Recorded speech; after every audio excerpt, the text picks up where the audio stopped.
ഒരമ്മ കടയിൽ പോയി ഒരു ഡസൻ വന്നോ. ഓക്കെ, നമുക്ക് തുടങ്ങാം. ഒരാൾ ഒരു ഡസൻ ബാഗുകൾ 4920 രൂപയ്ക്ക് വിറ്റപ്പോൾ 18% നഷ്ടമുണ്ടായി.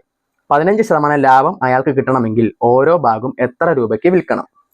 വളരെ സിമ്പിൾ ചോദ്യം, പക്ഷെ നമ്മൾ അതുകൊണ്ട് തെറ്റിക്കും. അതാണ് നമ്മുടെ ഒരു ശ്രദ്ധിച്ചോ.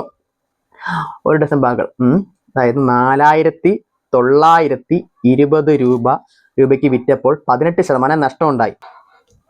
100%-ത്തിൽ നിന്നും 18% കുറച്ചപ്പോൾ എത്ര കിട്ടും നമുക്ക്? 82%. അപ്പൊ ഈ 4920 എന്ന് പറയുന്നത് 82%. എല്ലാം പിടി കിട്ടിയോ? ഒന്നും എടുത്ത് നോക്ക്. ഓക്കെ, അപ്പൊ അത് കഴിഞ്ഞ് 15% ലാഭം അയാൾക്ക് കിട്ടണമെങ്കിൽ ഓരോ ഭാഗം എത്ര രൂപയ്ക്ക് വിൽക്കണം എന്നാണ് ചോദിച്ചിരിക്കുന്നത്. അതായത് 82% 4920 എന്ന് പറഞ്ഞു. അയാൾക്ക് 100% കിട്ടണം, കൂടാതെ 15% ലാഭവും കിട്ടണം. അതായത് 15% കൂടെ ലാഭം കയറുമ്പോൾ 115% ആവും. അത് എത്രയാണെന്ന് നമുക്ക് നോക്കണം. പഠിച്ചിട്ടുണ്ടല്ലോ, ഇത് ക്രോസ് ഗുണിക്കുക. 115 × 4920 ഡിവൈഡഡ് ബൈ 82. 82 ഒരു വട്ടം, 492 6 വട്ടം, പിന്നെ 0. അപ്പൊ നമുക്ക് എന്ത് കിട്ടി? 115 × 60 6900. അതായത് 115% ലാഭം കിട്ടണമെങ്കിൽ 6900.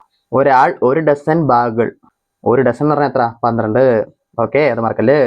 പിന്നെ ഓരോ ബാഗും എത്ര രൂപയ്ക്ക് വിൽക്കണമെന്ന് വെച്ചാൽ ഓരോ ബാഗ്, അതായത് 12 ബാഗുകളുടെയാണ് ഈ 6900 എന്നുള്ളത്. അതിൽ ഓരോ ബാഗ് എന്ന് പറയുമ്പോൾ ഡിവൈഡ് ബൈ 12. 5 12 60. 9 വന്നു, 0 തൊട്ടൊക്കെ എഴുതി. 7 12 എത്ര? 84. അപ്പം 84 6 ആണ് 90. വീണ്ടും ഒരു 0. എത്ര? 5 12 എത്ര? 60. അപ്പൊ നമ്മുടെ ഉത്തരം ഓരോ ബാഗും അയാള് 575 രൂപയ്ക്ക് വിൽക്കണം. എല്ലാം മനസ്സിലായോ? മനസ്സിലായെങ്കിൽ ലൈക്ക് ചെയ്യുക, ഷെയർ ചെയ്യുക, സബ്സ്ക്രൈബ് ചെയ്യുക. മുന്നോട്ട് ഫുൾ സപ്പോർട്ട് ഉണ്ടാകണം. Okay, thank you.